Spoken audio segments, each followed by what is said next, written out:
ان الفاظ کے ساتھ ہی سفیان بے پناہ خوشی کا اظہار کرتے ہوئے اور تقریباً بھاگتی ہوئی برقان کے خیمے کی طرف جا رہی تھی۔ جب وہ خیمے کے پاس پہنچی تو اس نے دیکھا کہ خیمے کے دونوں جانب اس کے باپ کی حفاظت کے لیے پہرا تھا۔ لشکری چونکہ سفیان کو جانتے تھے، چنانچہ سفیان خیمے کے ایک دروازے سے اندر داخل ہوئی۔ اس وقت اس کا باپ خیمے کے وسط میں بیٹھا ہوا تھا۔ قریب جا کر سفیان نے اسے سلام کہا، ساتھ ہی اس نے چونک کر سفیان کی طرف دیکھا۔ جو ہی دیوداد نے سفیان کی طرف دیکھا، اپنی جگہ پر اٹھ کھڑا ہوا۔ اس نے اپنی بیٹی کو گلے لگانے کے لیے اپنے دونوں بازو پھیلا دیے تھے۔ یہ صورتحال دیکھتے ہوئے سفیان بھاگی اور اپنے باپ سے لپٹ گئی تھی۔ دونوں باپ بیٹی اکٹھے بیٹھ گئے۔ پھر گفتگو کا آغاز دیوداد نے کیا اور اپنی بیٹی سفیان کو مخاطب کر کے کہنے لگا، میری بچی، اچھا ہوا تو اپنی خفیہ خیمہ گاہ سے نکل آئی۔ اپنے قبیلے میں اب مظلومیت کے سوا کچھ نہیں رہ گیا۔ میری بیٹی، مجھے خبر ہوئی کہ تو اسلام قبول کر چکی ہے اور تو برخان سے محبت کرتی ہے اور اپنے قبیلے میں واپس نہیں جانا چاہتی۔ جس شخص کے ساتھ میں نے تیری چاہت اور محبت کا قصہ سنا ہے، وہ نوجوان واقعی دلیر اور بہادر ہے، اور میرے خیال میں اس سے بہتر تجھے زندگی کا کوئی ساتھی نہیں مل سکتا۔ بیٹی، آج کے شب خون میں برخان مجھے اٹھا کر اپنے ہاں لے کر آ گیا ہے۔ اب دیکھیں وہ میرے ساتھ کیا سلوک کرتا ہے۔ جواب میں سفیان کہنے لگی، بابا، آپ انہیں نہیں جانتے، میں ان کے مزاج سے بخوبی واقف ہو چکی ہوں۔ وہ بڑے عادل، بڑے انصاف پسند، بڑے رحم دل ہیں۔ میں آپ کو یہ بھی یقین دلاتی ہوں کہ وہ آپ کو کوئی نقصان نہیں پہنچائیں گے۔ یہاں تک سننے کے بعد دیوداد رکا، پھر دوبارہ اپنی بیٹی سفیان کو مخاطب کر کے کہہ رہا تھا، بیٹی، میرے قبیلے میں یہ بھی خبریں آئی تھی کہ تم اپنے قبیلے سے نکل کر کرگیزیوں کے پاس گئی۔ وہاں جا کر تم نے اسلام قبول کیا اور نام تبدیل کر لیا۔ اس کے بعد تم کرگیزیوں کے ہاتھ سے نکل کر باشکیریوں میں چلی آئی۔ میں نے باشکیریوں کے اندر تمہاری محبت کی باز گشت بھی اٹھتی دیکھی ہے۔ بیٹی، اگر تم نے واقعی اسلام قبول کر لیا ہے اور تم برخان کو پسند کرتی ہو تو یاد رکھنا برخان سے بہتر اور اچھا تمہیں زندگی کا کوئی ساتھی مل ہی نہیں سکتا۔ میں تمہیں یہ بھی تنبیہ کروں گا کہ اگر وہ تم سے شادی کر لے تو اسے خوش اور آسودہ رکھنے کی کوشش کرنا۔ یہاں تک کہتے کہتے دیوداد کو رک جانا پڑا، اس لیے کہ ایک شخص کھانا لے کر آیا تھا اور کھانے کا تشت اس نے دیوداد کے سامنے رکھ دیا تھا۔ کچھ دیر دیوداد بیٹھا رہا، کھانا لانے والا جا چکا تھا۔ پھر دیوداد سفیان کو مخاطب کر کے کہنے لگا، بیٹی، لو کھانا کھاؤ۔ اس پر سفیان اپنے باپ کی طرف دیکھتے ہوئے کہنے لگی، بابا، میں کھانا کھا کر آئی ہوں، یہ کھانا تو آپ کے لیے آیا ہے، میں آپ کے پاس بیٹھی ہوں، آپ پہلے کھانا کھائیں۔ اس پر دیوداد چپ چاپ کھانا کھانے لگا تھا۔ دیوداد کھانا کھانے کے بعد فارغ ہی ہوا تھا کہ عین اسی لمحے خیمے کے دروازے پر برخان نمودار ہوا۔ برخان کو خیمے کے دروازے پر دیکھتے ہی دیوداد اپنی جگہ پر اٹھ کھڑا ہوا۔ اس کی طرف دیکھتے ہی سفیان بھی کھڑی ہو گئی۔ یہ صورتحال دیکھتے ہوئے برخان بڑی تیزی سے خیمے میں داخل ہوا، آگے بڑھا، اپنے دونوں ہاتھ بڑی اپنائیت میں دیوداد کے دونوں شانوں پر رکھے اور پھر اسے بڑے آرام اور ملائمت سے بٹھاتے ہوئے کہنے لگا، آپ کو میری آمد پر کھڑا ہونے کی ضرورت نہیں ہے، نہ آپ کو ایسا کرنا چاہیے، اس لیے کہ اس طرح میں خود گنہگار ہوتا ہوں۔ آپ بیٹھیں۔ اگر آپ اپنی بیٹی کے ساتھ کسی اچھے موضوع پر گفتگو کر رہے تھے اور میں مخل ہوا ہوں تو میں جاتا ہوں اور تھوڑی دیر بعد آتا ہوں۔ میں بھی ایک انتہائی اہم موضوع پر آپ سے گفتگو کرنا چاہتا ہوں۔ یہاں تک کہنے کے بعد برخان جب خاموش ہو گیا تب دیوداد کچھ کہنا ہی چاہتا تھا کہ شکوہ اور شکایت بھری آواز میں سفیان برخان کی طرف دیکھتے ہوئے کہنے لگی، یہ آپ نے کیسے اور کیوں کر کہہ دیا کہ میں اور بابا اگر کسی ذاتی موضوع پر گفتگو کر رہے ہیں تو آپ خیمے سے چلے جاتے ہیں؟ کیا میں کسی سے ایسی گفتگو کر سکتی ہوں جسے آپ سے چھپانے کی نوبت آئے؟ میرا ظاہر باطن سب آپ کے سامنے ہے، میں اپنے بابا سے کیا رازدارانہ گفتگو کروں گی؟ ہاں، بابا ان تفکرات کا اظہار کر رہے تھے کہ برخان مجھے اپنے قبیلے سے اٹھا کر لایا ہے۔ اب دیکھیں میرے ساتھ کیسا اور کس قسم کا بھیانک سلوک کرتا ہے۔ تاہم آپ کے مزاج، آپ کی طبیعت کی نمائندگی کرتے ہوئے میں نے بابا سے کہا ہے کہ بابا آپ برخان کو نہیں جانتے، وہ آپ سے کچھ نہیں کہیں گے۔ یہاں تک کہنے کے بعد سفیان خاموش ہوئی، تب جواب طلب سے انداز میں دیوداد برخان کی طرف دیکھنے لگا تھا، یہاں تک کہ برخان نے دیوداد کو مخاطب کرتے ہوئے کہنا شروع کیا، میرے محترم، پہلے تو میں اس بات کی وضاحت کرنا چاہتا ہوں کہ میں آپ کو آپ کے قبیلے سے اٹھا کر یہاں کیوں لایا۔ بہت سے لوگ یہی خیال کریں گے کہ ایسا میں نے اپنی شجاعت و اپنی بہادری اور اپنی کارگزاری کو نمایاں کرنے کے لیے کیا ہوگا۔ کئی لوگ کہیں گے، واہ واہ، برخان بوڑھے دیوداد تک کو اٹھا کر اپنے خیمے میں لے آیا۔ محترم دیوداد، ایسی بات نہیں ہے۔ آپ کو یہاں لانے کے میرے دو مقاصد ہیں۔ سب سے پہلا مقصد یہ تھا کہ آپ کی بیٹی الجائے خاتون جو اب سفیان ہے یہاں ہمارے درمیان رہ رہی ہے۔ آپ کو شاید لوگوں نے بتا دیا ہوگا کہ ہم الجائے خاتون کو زبردستی اٹھا کر نہیں لائے، یہ اپنی مرضی، یہ اپنی رضامندی اور اپنی منشا سے آئی ہے۔ قسم خدائے واحد لا شریک کی، اگر میرے قبیلے والے یا مسلمانوں کا کوئی اور قبیلہ ایسی حرکت کرتا اور آپ کی بیٹی سفیان کو زبردستی اٹھا کر لاتا تو جس وقت مجھے خبر ہوتی میں اسی وقت سفیان کو عزت اور احترام کے ساتھ اس کے قبیلے کی طرف بھیج دیتا، اور ساتھ ہی جو لوگ اسے اٹھاتے ان کی طرف سے آپ لوگوں سے معذرت بھی کرتا۔ یہاں تک کہنے کے بعد برق خان رکا، ایک گہری نگاہ پہلے اپنے پہلو میں بیٹھی سفیان پر ڈالی، پھر کہنے لگا، آپ جانتے ہیں اس سے پہلے آپ کے قبیلے کے 3 اشخاص سفیان کو لینے کے لیے آئے تھے۔ اگر سفیان کو زبردستی لایا گیا ہوتا تو میں ان 3 کے ساتھ سفیان کو واپس بھیج دیتا، لیکن سفیان اپنی مرضی سے آئی، یہ تغلا خان سے شادی نہیں کرنا چاہتی تھی۔ میں اس موقع پر آپ پر یہ بھی انکشاف کرتے ہوئے شرمندگی محسوس نہیں کروں گا کہ شاید پہلی بار جب سفیان چند دن یہاں رہنے کے بعد گئی تھی تو یہ میری طرف مائل ہوئی تھی۔ اسی مائل ہونے کی وجہ سے تغلا خان کو چھوڑ کر اپنے قبیلے سے کرگیزیوں میں آئی اور کرگیزیوں سے میرے قبیلے میں منتقل ہو گئی۔ بابا ایک بات یاد رکھیے گا، سفیان نے اتنی بڑی اور یہ ساری قربانی میری خاطر دی، اور میں اپنی زندگی میں اگر اسے کانٹا بھی چبھ جائے تو پریشان اور فکر مند ہو جاؤں گا۔ میں اس کی جان نثاری، اس کی محبت، اس کی چاہت اور اس کی وفاداری کو زندگی بھر سلام کرتا رہوں گا۔ چونکہ اس نے اسلام قبول کر لیا تھا، میرے ساتھ چاہت کا سرعام اظہار بھی کر دیا تھا، اس بنا پر میں نے اسے اس کی مرضی کے خلاف آپ کے قبیلے کے 3 آدمیوں کے ساتھ نہیں بھیجا۔ میں جانتا ہوں آپ لوگوں نے برا مانا ہوگا، لیکن اس سے برق خان کی ذات پر کوئی اثر نہیں پڑتا۔ ہاں تو میں کہہ رہا تھا کہ آپ کو آپ کے قبیلے سے اٹھا کر لانے سے میرا سب سے پہلا اور اولین مقصد یہ تھا کہ آپ کو آپ کی بیٹی سفیان کے پاس لے کر چلوں، اور آپ اپنی آنکھوں سے دیکھیں کہ سفیان آپ کے قبیلے کی نسبت ہمارے قبیلے میں زیادہ آسودہ، زیادہ خوش اور زیادہ پرسکون زندگی بسر کر رہی ہے کہ نہیں۔ آپ کی بیٹی سفیان آپ کے سامنے بیٹھی ہوئی ہے، آپ اس سے پوچھیں یہاں رہائش کے دوران کیا اسے کسی چیز کی کمی محسوس ہوتی ہے؟ کیا یہاں کسی بھی لمحہ یہ اجنبیت محسوس کرتی ہے؟ کیا یہاں اس کی ضرورتوں کا خیال نہیں رکھا جاتا؟ میں آپ سے یہ بھی کہتا ہوں کہ اسلام قبول کرنے اور ہمارے قبیلے میں رہنے کے بعد بھی کسی موقع پر اگر یہ کہے کہ میں واپس اپنے قبیلے میں جانا چاہتی ہوں تو میں اس کے راستے کی رکاوٹ نہیں بنوں گا، اسے عزت و احترام کے ساتھ وہاں پہنچاؤں گا جہاں یہ کہے گی۔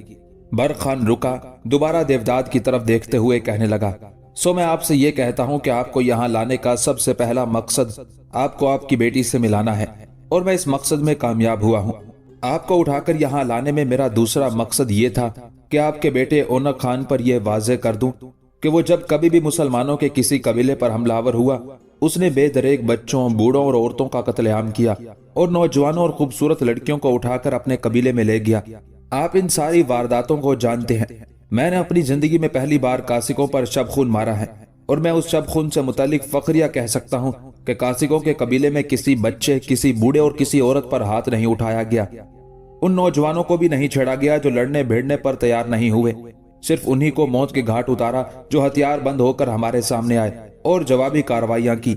بس آپ کو یہاں اٹھانے سے دوسرا مقصد یہ تھا کہ آپ پر یہ واضح کر دیا جائے کہ اس میں اور ہم میں اخلاق و کردار کا کتنا تفاوت، کتنا بود اور فرق ہے۔ برق خان جب خاموش ہوا تب دیوداد اپنا دایاں ہاتھ اپنے ماتھے پر لے گیا اور روتی بلکتی آواز میں کہنے لگا، باشکری قبیلے کے سردار، قسم تیرے رب تیرے رسول کی، تیرے جیسا ہونہار، تیرے جیسا مخلص، تیرے جیسا شجاع، تیرے جیسا انسانیت پرور نوجوان میں نے آج تک نہیں دیکھا۔ تیری یہ ساری گفتگو سن کر جی چاہتا ہے کہ تیرے قبیلے سے واپس اپنے قبیلے میں نہ جاؤں، پر اگر میں نے ایسا نہ کیا تو لوگ کہیں گے کہ دیوداد بے غیرت اور بے وفا تھا، اپنا قبیلہ چھوڑ کر دشمنوں کے قبیلے میں جا بسا، لہٰذا اگر تو مجھے اجازت دے گا تو پھر میں واپس جاؤں گا۔ دیوداد کے ان الفاظ پر جہاں سفیان مسکرا رہی تھی وہاں ہلکا سا تبسم برق خان کے چہرے پر بھی نمودار ہوا، پھر کہنے لگا، آپ کس قسم کی گفتگو کر رہے ہیں؟ آپ کو جس احترام اور عزت کے ساتھ لایا گیا اسی عزت و احترام کے ساتھ آپ کو واپس بھیجا جائے گا۔ برق خان جب خاموش ہوا تب انتہائی سنجیدگی میں سفیان اپنے باپ دیوداد کو مخاطب کر کے کہنے لگی، بابا، میری ماں اور میری چھوٹی بہن کو کس نے قتل کیا تھا؟ سفیان بیچاری رو دینے والی ہو گئی تھی کہ اس سوال پر دیوداد بھی اداس ہو گیا تھا، ہونٹ کاٹنے لگا، گردن اس کی جھک گئی تھی، پھر کہنے لگا، بیٹی کچھ مت پوچھ، تیری ماں کے مرنے کے بعد میں تو خود خوار ہو گیا ہوں۔ تیری ماں اور چھوٹی بہن زندہ تھی تو میری ہر ضرورت کا خیال رکھتی تھی، لیکن اب وہ معاملہ نہیں رہا۔ برا ہو اس تغلا خان کا، اس نے تیری ماں تیری بہن دونوں کو موت کے گھاٹ اتار دیا۔ بیٹی قبیلے میں یہ افواہیں پھیل گئی تھی کہ تیری ماں اور تیری چھوٹی بہن نے تمہیں اپنے قبیلے سے بھاگنے میں مدد تھی۔ یہ افواہیں اس وقت پھیلی تھی جب یہ پتہ چل گیا تھا کہ تم نے باشکری قبیلے میں رہائش اختیار کر رکھی ہے۔ تقلا خان اب تمہیں اپنی امانت خیال کرتا تھا۔ اسے جب خبر ہوئی کہ تمہیں بھگانے میں تمہاری ماں اور تمہاری بہن دونوں ملوث ہیں، تب اس نے اس سلسلے میں اونق خان سے بات کی۔ میں نہیں جانتا اس کے اور اونق خان کے درمیان کیا معاملہ ہوا، اور پھر اگلے روز جس وقت تمہاری بہن اور ماں دونوں خیمہ گاہ سے باہر تھی، تقلا خان نے ان دونوں کو موت کے گھاٹ اتار دیا۔ آئے حیف، آئے بدبختی! ان دونوں کی موت پر کسی نے کوئی اعتراض، کسی نے کوئی احتجاج نہ کیا۔ میں نے تمہارے بھائی اونق خان سے پوچھا کہ میری بیوی اور میری بیٹی کو کس نے اور کیوں قتل کیا، لیکن چند روز تک مجھے کسی نے کوئی جواب نہیں دیا۔ خاموشی طاری رہی۔ پھر چند روز بعد قبائل میں یہ خبریں پھیل گئیں کہ چونکہ تقلا خان کے ساتھ تیرا رشتہ طے ہو گیا تھا، لہٰذا تقلا خان تمہیں اپنی ملکیت خیال کرنے لگا تھا، اور تمہیں چونکہ تمہاری ماں اور بہن نے اپنی محبت کی طرف جانے کے لیے بھگایا تھا، لہٰذا تقلا خان نے ان دونوں کو موت کے گھاٹ اتار دیا۔ یہاں تک کہنے کے بعد دیوداد تھوڑی دیر کے لیے رکا، کچھ سوچا، پھر برق خان کی طرف دیکھتے ہوئے کہنے لگا، برق خان، یوں جانو ہمارے قبائل کی بدبختی کہ انہوں نے بڑے رازدارانہ طریقے سے تمہارے قبیلے پر شب خون مارنے کا فیصلہ کیا، پر ان کی بدبختی کہ ان کا یہ شب خون ناکام رہا۔ میرا بیٹا اونق خان تو شکست اٹھا کر کہتے ہیں واپس چلا گیا ہے، لیکن یہ بھی خبریں پھیلی ہوئی ہیں کہ تقلا خان کا ابھی تک پتہ نہیں چلا۔ بیٹے، کیا تقلا خان یہاں تمہارے قبیلے میں ہے؟ جواب میں برق خان مسکرایا اور کہنے لگا، آپ جانتے ہیں جس وقت اونق خان اور تقلا خان نے میرے قبیلے پر شب خون مارا تھا، اس وقت میں یہاں موجود نہیں تھا۔ میں تو خود جوابی شب خون مارنے کے لیے آپ کے قبیلے کی طرف گیا ہوا تھا۔ یہ ساری واردات، یہ سارا حادثہ میرے غیر موجودگی میں پیش آیا۔ تاہم جب میں واپس اپنے قبیلے میں آیا تب مجھے پتا چلا کہ اونق خان اور تقلا خان کا شب خون ناکام ہوا۔ اونق خان شکست اٹھا کر بھاگ گیا ہے اور تقلا خان کو گرفتار کر لیا گیا ہے۔ تھوڑی دیر پہلے سفیان نے بھی مجھے بتایا کہ تقلا خان گرفتار ہوا ہے اور اس کے ہاتھ اس کی پشت پر باندھ کر ایک خیمے میں ڈال کر خیمے پر پہرا لگا دیا گیا ہے۔ میرے قبیلے کے لوگ میرے منتظر تھے کہ میں آؤں اور تقلا خان سے متعلق فیصلہ کروں۔ برق خان جب خاموش ہوا تب غور سے اس کی طرف دیکھتے ہوئے دیوداد کہنے لگا، تقلا خان اگر گرفتار ہو چکا ہے تو پھر تم اس کے ساتھ کیسا سلوک کرو گے؟ برق خان کچھ کہنا ہی چاہتا تھا کہ اس سے پہلے ہی سفیان اپنے باپ کو مخاطب کرتے ہوئے کہنے لگی، بابا، ہم کیا اس کی مہمانداری کریں؟ کیا اس کا تعلق ہمارے قبیلے سے ہے کہ ہم اسے ایک معزز اور محترم مہمان جان کر اس کی تواضع، اس کی خاطر کرتے پھریں؟ بابا، وہ میری ماں، میری بہن کا قاتل ہے۔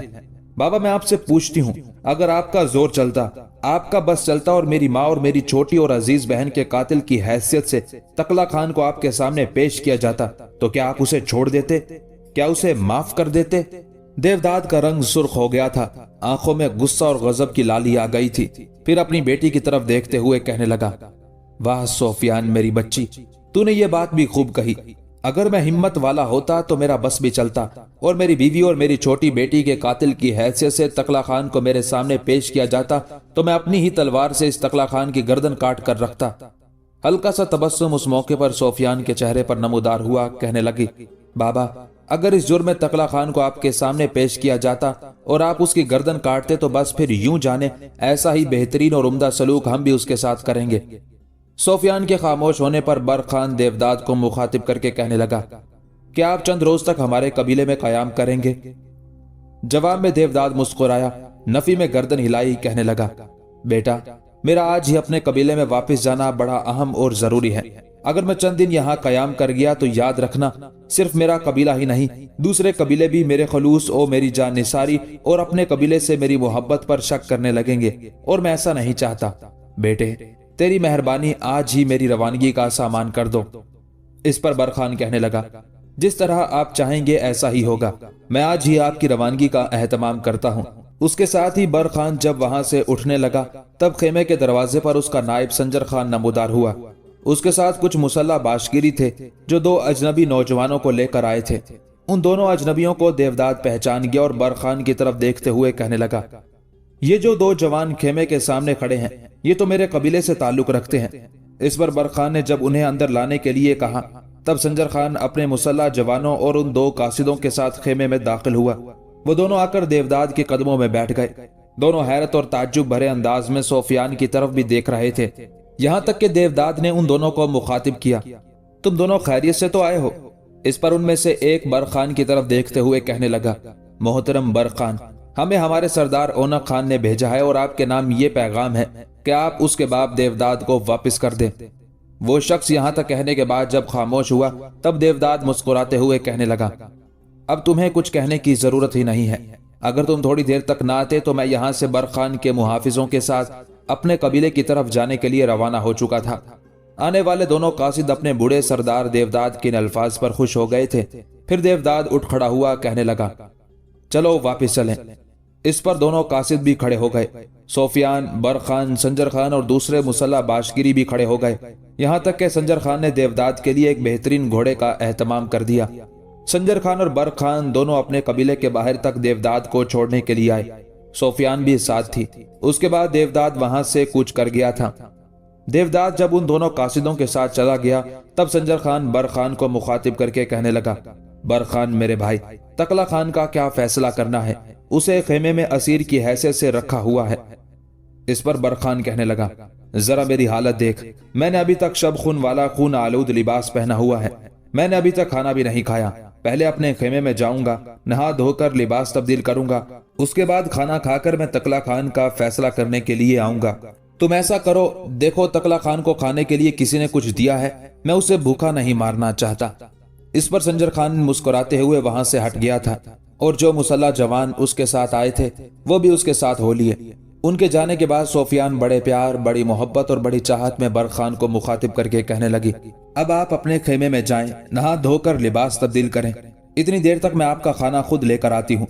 سفیان کے ان الفاظ کے جواب میں برق خان نے کچھ بھی نہ کہا، بس ایک غائر نگاہ سفیان پر ڈالی۔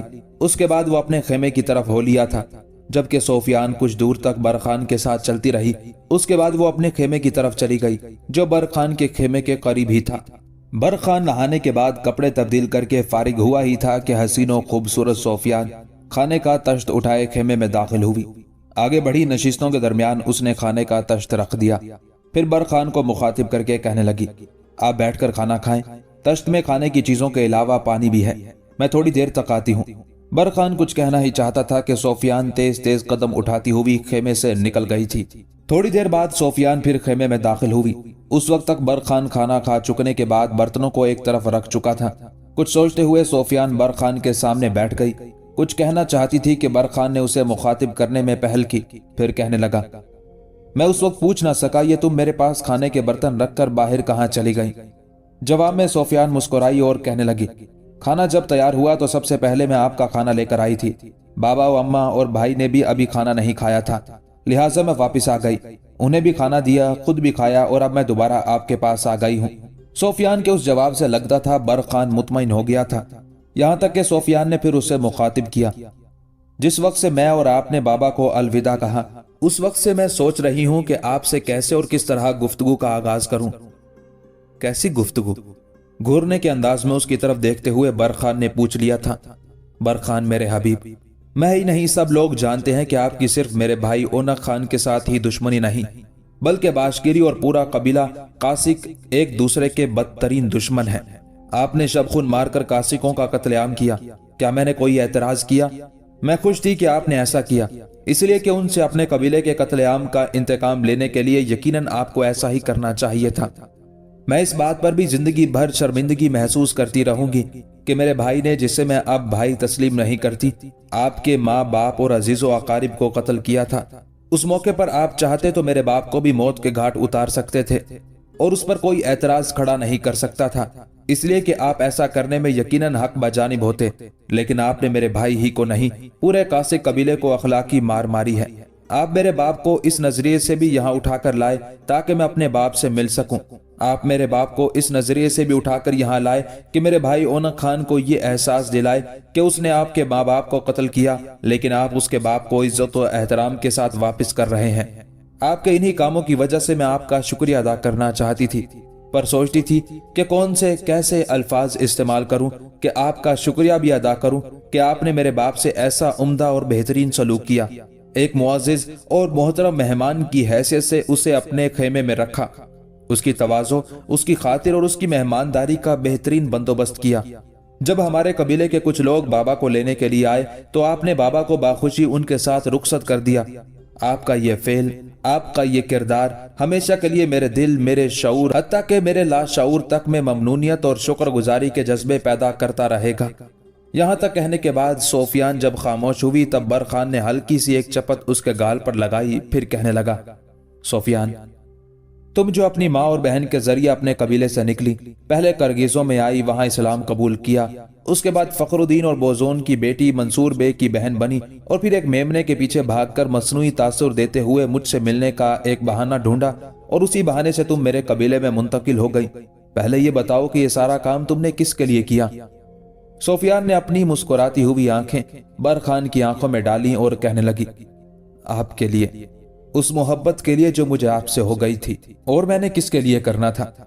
جواب میں برخان مسکرایا اور کہنے لگا، اگر تم میرے لیے اس قدر کر سکتی ہو تو میں کیا مرد ہو کر اس قدر بھی نہیں کر سکتا کہ جو کچھ میں نے کیا ہے؟ دیودات تمہارا باپ ہے، تمہارے باپ کی عزت اور احترام کرنا مجھ پر واجب ہے۔ سفیان، اب تم میری ذات کا ایک حصہ ہو، تم اب کاسک نہیں باشکری ہو، تمہیں میرا شکریہ ادا کرنے کی ضرورت ہی نہیں ہے۔ تمہارے باپ کے سلسلے میں جو کچھ میں نے کیا ہے سفیان، مجھے ایسا ہی کرنا چاہیے تھا، بلکہ اگر میں ایسا نہ کرتا تو تمہیں میری ملامت کرنی چاہیے تھی۔ برخان کے ان الفاظ پر سفیان نے تڑپ کر اپنا نرم اور گداز ہاتھ اس کے منہ پر رکھ دیا تھا، پھر کہنے لگی، کم از کم آپ میرے سامنے اس طرح کے جملے ادا نہ کیا کریں۔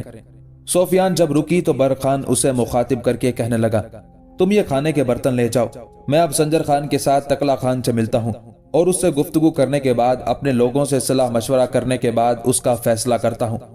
جواب میں تیز نگاہوں سے برخان کی طرف دیکھتے ہوئے سفیان کہنے لگی، کیا میں بھی آپ کے ساتھ تکلا خان تک نہیں جا سکتی تاکہ اسے احساس ہو کہ میں اب کاسک نہیں باشکری ہوں، اسے احساس ہو کہ میں اس قبیلے میں اکیلی نہیں، یہ سارا قبیلہ میرا پشتبان ہے، اسے احساس ہو کہ میں اس قبیلے میں اکیلی نہیں، یہ سارا قبیلہ میرا پشتبان ہے، اسے احساس ہو کہ ان سارے خانہ بدوش قبائل میں جو سب سے عمدہ، جو سب سے جری تیغزن، جو سب سے پرقوت، جو سب سے قداور اور خوبصورت جوان ہے اور جس کا نام برخان ہے، اب وہ میرا حمایتی، میرا پشتبان اور میری زندگی کا ساتھی بننے والا ہے۔ سفیان جب خاموش ہوئی تب مسکرا کر اس کی طرف دیکھتے ہوئے برخان کہنے لگا، کبھی کبھی بڑے عمدہ اور قیمتی جملے بھی بول لیتی ہو، بہرحال برتن لے جاؤ، میں کسی کو بھیجتا ہوں، وہ سنجر خان کو یہاں بلا کر لاتا ہے، اور اس کے بعد تکلا خان کی طرف چلتے ہیں۔ برخان کے اس جواب پر سفیان خوش ہو گئی تھی اور برتن اٹھا کر چلی گئی۔ برخان باہر نکلا، اپنے ایک باشکری کو سنجر خان کو بلانے کے لیے کہا، دوبارہ اپنے خیمے میں آن بیٹھا تھا۔ تھوڑی دیر بعد جب سنجر خان وہاں آیا، اس کے ساتھ برخان خیمے سے نکلا۔ خیمے سے نکل کر ابھی وہ چند ہی قدم گئے تھے کہ ایک طرف سے بھاگتی ہوئی سفیان آئی اور سنجر خان کو مخاطب کر کے کہنے لگی، بھائی میں بھی آپ لوگوں کے ساتھ تکلا خان تک جاؤں گی۔ جواب میں سنجر خان مسکرایا اور کہنے لگا، میری بہن، اس سلسلے میں تمہیں اجازت لینے کی ضرورت نہیں ہے، تمہیں میرے بھائی برخان کے علاوہ کوئی منع کر ہی نہیں سکتا، مجھے امید ہے کہ برخان کو اس سلسلے میں کوئی اعتراض نہیں ہوگا۔ جواب میں جب برخان نے مسکراتے ہوئے اس بات میں گردن ہلائی تب سنجر خان بھی خوش ہو گیا تھا، چنانچہ تینوں آگے بڑھنے لگے تھے۔ سنجر خان کے کہنے پر برخان اور سفیان ایک خیمے کے قریب جا کر رک گئے تھے۔ اس خیمے کے دونوں جانب پہرے دار کھڑے تھے۔ سنجر خان اس خیمے میں داخل ہوا، تھوڑی دیر بعد وہ نکلا اور اس کے ساتھ تکلا خان تھا جس کے دونوں ہاتھ پشت پر بندھے ہوئے تھے۔ تکلا خان جب خیمے سے نکلا تو اس نے اپنے سامنے برخان اور اس کے ساتھ سفیان کو کھڑے دیکھا تو جہاں سفیان کو دیکھ کر اس کے چہرے پر حیرت اور تعجب کے آثار نمودار ہوئے تھے، وہاں برخان کو دیکھ کر اس کے چہرے پر پلاہٹ پیدا کرتی لہریں بھی ابھری تھی۔ اس موقع پر بہت سے باشکری وہاں جمع ہو گئے تھے۔ اپنے ایک چھوٹے سالار کو برخان نے اشارہ کیا اور تکلا خان کے پشت پر بندھے ہوئے ہاتھ کھولنے کے لیے کہا، جس پر وہ آگے بڑھا اور تکلا خان کے ہاتھ کھول دیے۔ تکلا خان اپنے دونوں ہاتھوں کو سہلانے لگا تھا، یہاں تک کہ اس کی سماعت سے برخان کی کھولتی ہوئی آواز ٹکرائی، تکلا خان، مجھے پہچانا میں کون ہوں؟ تکلا خان نے ایک بار کھا جانے والے انداز میں برخان کی طرف دیکھا، پھر کہنے لگا، جانتا ہوں تم میرے سامنے برخان کھڑے ہو اور تمہارے سامنے یہ الجائے خاتون ہے۔ دیکھو، الجائے خاتون کو تم نے اپنے قبیلے میں رکھ کر ایک دائمی دشمنی کی طرح ڈالی ہے، یاد رکھنا یہ دشمنی تمہیں بڑی مہنگی پڑے گی۔ تکلا خان کے ان الفاظ پر برخان مسکرایا، کہنے لگا، تکلا خان، یہ تو بعد میں سوچیں گے کہ یہ دشمنی کسے مہنگی کسے سستی پڑتی ہے، پہلے یہ تو کہو کہ تو نے کاسکوں، کالمکوں، جنگاری اور مانچو قبائل کے سالاروں اور سرداروں کے ساتھ یہ عہد کیا تھا اور قسم کھائی تھی کہ تم سب مل کر باشکریوں کے علاوہ دوسرے مسلمان قبائل پر حملہ آور ہوگے اور انہیں تہس نہس کر کے رکھ دو گے۔ الجائے خاتون کو یہاں سے نکال کر لے جاؤ گے، مجھے اور میرے ساتھی سالاروں کو بھی پکڑ کر اپنے قبائل میں لے جاؤ گے، اور وہاں مجھے اور میرے عمرہ کو ایسی سزا دو گے جو آنے والی نسلوں کے لیے عبرت خیز ہو جائے گی۔ تقلا خان، مجھے حیرت ہے، نہ تم نے وہ اپنا عہد پورا کیا، نہ ہی اس قسم کی تکمیل کی جو تم نے دوسرے قبائل کے سالاروں اور سرداروں کے سامنے کھائی تھی۔ اس کے بعد تقلا خان، تو نے اونق خان کے ساتھ مل کر یہ حماقت کی کہ ہمارے قبیلے پر شب خون مار دیا، اور اس شب خون کا جو انجام ہوا وہ یہ ہے کہ اونق خان ذلت میں شکست اٹھا کر اور تمہیں ہمارے حوالے کر کے خود بھاگ گیا اور تم گرفتار ہو گئے۔ کیا تم یہ نہیں پوچھو گے جس وقت تو نے ہمارے قبیلے پر شب خون مارا اس وقت تیرا مقابلہ سنجر خان نے کیا تھا، میں وہاں کیوں نہ تھا؟ تقلا خان، جس وقت تم اور اونق خان میرے قبیلے پر شب خون مار رہے تھے، عین اسی وقت میں کاسی قبیلے پر شب خون مار رہا تھا۔ کاسکوں نے جو ماضی میں میرے قبیلے کے کچھ لوگوں کا قتل عام کیا تھا، ویسا ہی قتل عام گزشتہ شب میں ان کا کر چکا ہوں۔ اب میں ان کے ساتھ اپنا حساب کتاب برابر کر چکا ہوں۔ آنے والے دور میں اگر انہوں نے اس سلسلے میں نیا حساب کھولنے کی کوشش کی تو یہ حساب انہیں اور تم لوگوں کو سب کو مہنگا پڑے گا۔ برخان جب خاموش ہوا تب تقلا خان کھولتے لہجے میں کہنے لگا، برخان، تم کچھ زیادہ نہیں پھیلنے لگے ہو؟ ایک بار اونق خان کو تیغ زنی میں شکست دینے کے بعد تم نے ان علاقوں میں کچھ زیادہ ہی پرپرزے نکالنے شروع کر دیے ہیں۔ دیکھو، مجھے رہا کر دو، چھوڑ دو، مجھے میرے قبیلے میں واپس جانے دو۔ ایسا نہیں کرو گے تو تمہارے ہی نہیں دوسرے مسلمان قبیلوں پر وہ افتاد، وہ ابتلا ٹوٹے گی جس کا سامنا اس سے پہلے تم لوگوں نے کبھی نہ کیا ہوگا۔ برخان، میرا نام تقلا خان ہے۔ یہ جو تمہارے پہلو میں اس وقت مطمئن انداز میں الجائے خاتون کھڑی ہے، وقت و حالات اس کے ماں باپ نے میرے حوالے کرنے کا فیصلہ کیا تھا۔ اس طرح یہ میری امانت تھی اور اس نے اپنے قبیلے سے بھاگ کر یہاں آنے میں امانت میں خیانت کی، لہٰذا یہ بھی اس خیانت کی سزا سے بچ نہیں سکے گی۔ یہاں تک کہنے کے بعد تقلا خان جب خاموش ہوا تب کھولتے لہجے میں برخان اسے مخاطب کر کے کہنے لگا، تقلا خان، سب سے پہلے یہ بات اپنے ذہن میں بٹھاؤ کہ یہ کاسکوں یا جنگاریوں کا قبیلہ نہیں، اس وقت تم باشکیریوں میں کھڑے ہو۔ دوسری یہ بات اپنے ذہن میں بٹھاؤ کہ لڑکی الجائے خاتون نہیں، اس کا نام اب سفیان ہے۔ یہ بدھ مت کی پیروکار نہیں، مسلمان ہے، اسلام قبول کر چکی ہے، ہماری ذات ہی نہیں ہمارے قبیلے کا بھی ایک حصہ ہے۔ دیکھو، اس سے تمہارا رشتہ اس کے بھائی، اس کے باپ اور تمہارے باپ نے طے کیا تھا۔ چونکہ اس رشتے میں اس کی رضامندی نہیں تھی، یہ تمہیں پسند نہیں کرتی تھی، یوں جانو یہ تم سے نفرت کرتی تھی۔ اسی نفرت کو سامنے رکھتے ہوئے یہ اپنے قبیلے سے نکلی اور ہمارے پاس آ گئی۔ تقلا خان، تم کہتے ہو اس سفیان نے جو امانت میں خیانت کی ہے تو اسے اس خیانت کی سزا ملنی چاہیے، پر دیکھ تقلا خان، تو نے سفیان کی ماں اور اس کی چھوٹی بہن کو قتل کیا تھا، پہلے یہ بتا ان دو معصوم عورتوں کے قتل کی تجھے کیا سزا ملنی چاہیے؟ جواب میں تقلا خان شرمندگی بھرے احساس میں کہنے لگا، اس میں کوئی شک نہیں، میں نے اونق خان کی ماں اور بہن کو قتل کیا تھا، لیکن وہ دیوداد کی بیوی اور بیٹی تھی، اونق خان کی ماں اور بہن تھی۔ ان کے قتل پر جب دیوداد اور اونق خان نے مجھ سے کوئی باز پرس نہیں کی اور ان دونوں کے قتل پر وہ دونوں مطمئن ہیں، تو پھر کوئی اور مجھ سے باز پرس نہیں کر سکتا۔ باز پرس کر سکتا ہے، کھولتے ہوئے لہجے میں برخان نے کہنا شروع کیا تھا، یہ تمہارے سامنے جو سفیان کھڑی ہے، تم نے اس کی ماں اور بہن کو قتل کیا ہے اور یہ اپنی ماں اور بہن کے قتل کا انتقام تم سے لے سکتی ہے اور ایسا کرنے کا یہ حق رکھتی ہے، اور اگر یہ ایسا کرتی ہے تو یہ حق بجانب ہوگی۔ تقلا خان نے اس بات کا تو کوئی جواب نہ دیا، پھر دوبارہ دھمکی آمیز لہجے میں کہنے لگا، برخان، مجھے چھوڑ دو، اسی میں تمہاری بہتری اور بھلائی ہے، اور اگر تم نے مجھے نقصان پہنچانے کی کوشش کی تو یاد رکھنا تمہارا اور تمہارے قبیلے کا شجرہ نسب آگے نہ چل پائے گا، سب کے سب ختم کر دیے جاؤ گے۔ تقلا خان نے جب یہ الفاظ ادا کیے تب برخان کا ہاتھ اٹھا اور ایک ایسا زوردار تھپڑ برخان نے تقلا خان کے منہ پر مارا تھا کہ تقلا خان بل کھاتا ہوا دور جا گرا تھا۔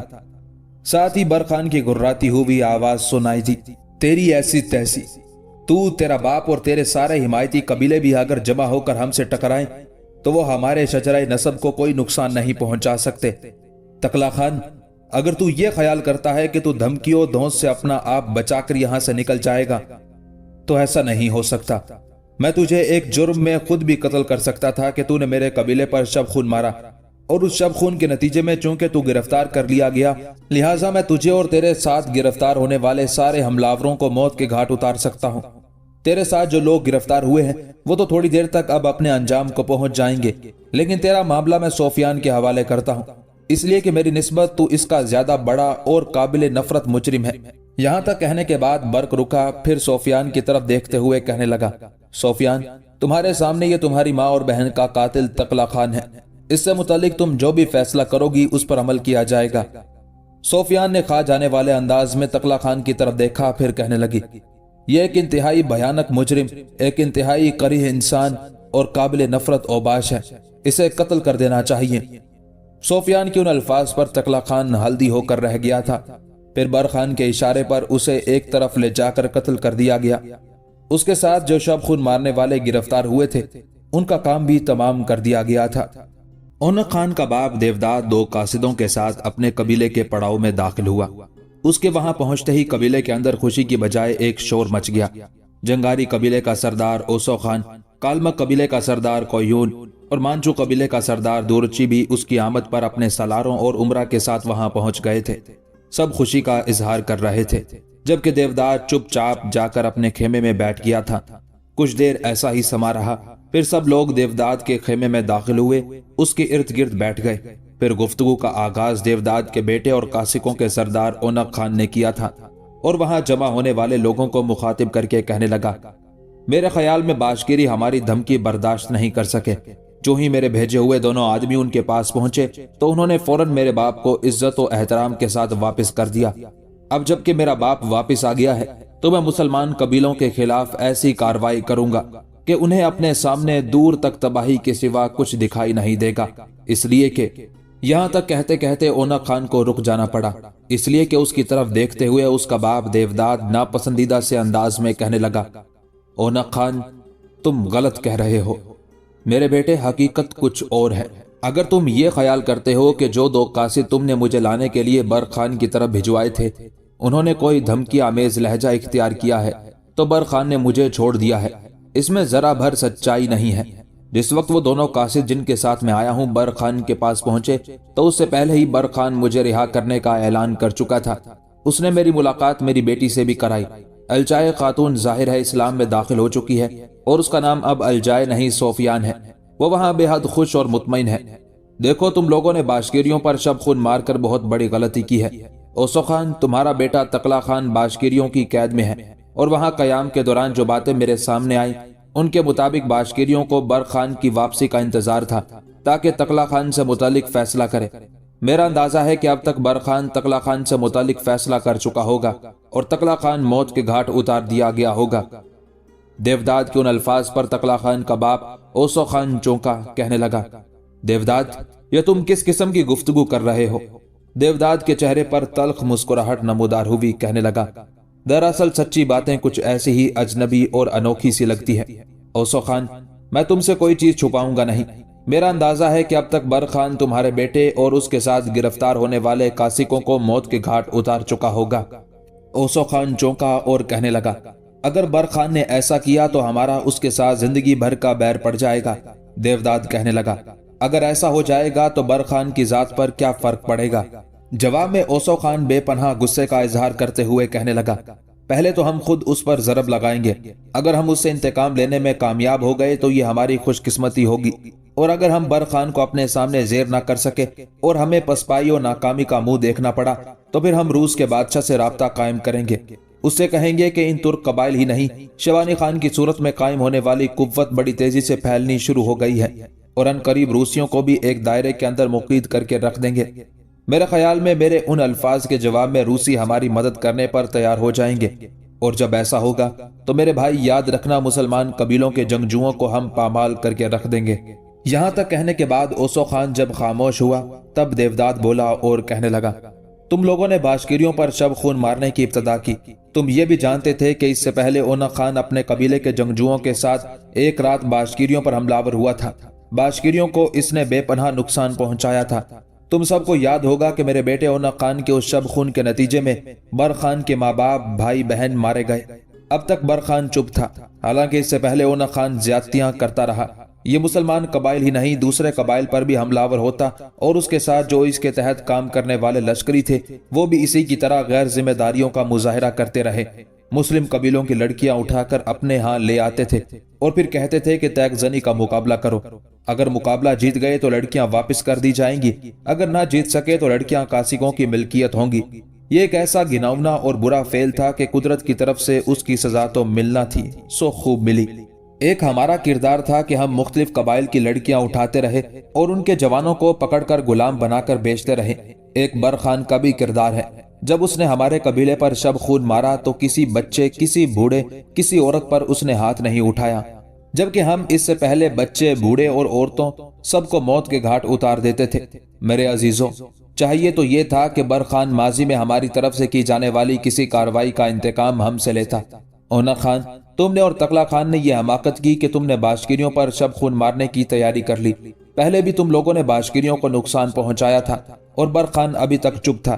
میرے خیال میں تمہارے اس شب خون کی خبریں پہلے ہی برخان تک پہنچ گئی تھی، لہٰذا جب تم باشکیریوں پر شب خون مارنے اور ان کے اندر لوٹ مار کا بازار گرم کرنے کے لیے گئے تو وہاں تمہیں کچھ نہ ملا۔ وہاں صرف مسلح جوان ہی بیٹھے ہوئے تھے جن کا تعلق مسلمانوں کے مختلف قبائل سے تھا۔ وہ تم پر ایسے انداز میں حملہ ہوئے کہ تمہیں شکست اٹھا کر بھاگنا پڑا۔ یہ بھی سوچو کہ جس وقت باشکیریوں کے قبیلے پر شب خون مار رہے تھے تو عین اسی لمحے برخان ہمارے قبیلے پر شب خون مارتے ہوئے ٹوٹ پڑا تھا اور اس نے ہمارے ان گنت جنگجوؤں کو موت کے گھاٹ اتار دیا۔ یہ شب خون اونا خان تمہیں اور تقلا خان کو ہرگز نہیں مارنا چاہیے تھا۔ پہلے تم جب چاہتے تھے مسلمانوں کے قبیلوں پر چڑھ دوڑتے تھے، اس لیے کہ برخان ابھی تک لوگوں کی نگاہوں میں نہیں آیا تھا۔ اب باشکیری ہی نہیں، دوسرے قبیلے کے جنگجو بھی برخان پر جان چھڑکتے ہیں اور انہیں اب یہ یقین ہو گیا ہے کہ ان علاقوں میں سرگرداں سارے قبائل میں سے کوئی بھی تیگ زنی اور طاقت و قوت میں اس کا مقابلہ نہیں کر سکتا۔ شب خون مارنے سے پہلے تم نے قبیلے کے لوگوں سے مشورہ ہی کر لیا ہوتا۔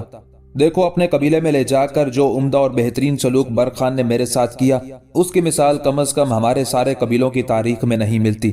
میرا دل کہتا ہے کہ اب ہم میں سے جو بھی برخان سے ٹکرائے گا اس کے مقدر میں ناکامی، شکست اور ذلت کے سوا کچھ نہیں پڑے گا۔ یہاں تک کہنے کے بعد دیوداد جب خاموش ہوا تب اونا خان بولا اور کہنے لگا، بابا، آپ کس قسم کی گفتگو کر رہے ہیں؟